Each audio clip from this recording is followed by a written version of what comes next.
আচ্ছা, এখানে একটা ট্রেড করা হয়েছে। তো এই ট্রেডটা কিভাবে করলাম সেটা নিয়ে আলোচনা করব। তো প্রথমে আমি কি করলাম, একটা ট্রেন্ড লাইন আর্ট করছি আর কি। তো এটা হচ্ছে এটা একটা আপ ট্রেন্ড মার্কেট আর কি। তো মার্কেটটা আপের দিকে যাইতেছে। সো আমরা এইখানে যেই ট্রেডগুলো নিব সেটা হচ্ছে ট্রেন্ডের অনুকূলে, অর্থাৎ আমরা আপ ট্রেন্ডে অর্থাৎ আপ ট্রেড সবসময় এখানে নিব আর কি। তো উপরে কিন্তু আমাদের টার্গেট আছে, উপরে যে দুইটা হরিজন্টাল লাইন হলুদ, এই দুইটা কিন্তু আমাদের টার্গেট, অর্থাৎ এইখান পর্যন্ত মার্কেট যাওয়ার পসিবিলিটি আছে।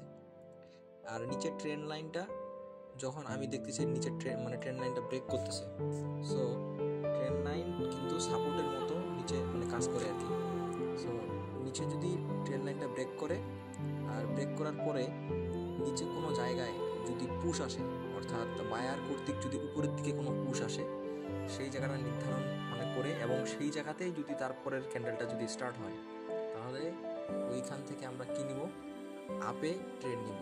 সো এইখানে আমি দেখতেছি আর কি নিচে একটা দাগ দিয়ে যে কারসরটা আমার যেখানে ছিল সেইখানে আমি দেখতেছিলাম যে এইখানে ক্যান্ডেলটা আসে একটু রিয়াকশন দিচ্ছে কিনা।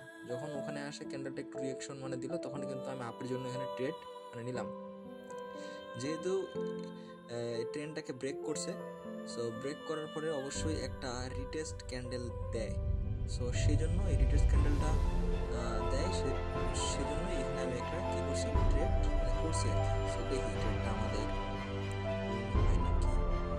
একটা ছোট হলেও একটা ক্যান্ডেল হবে।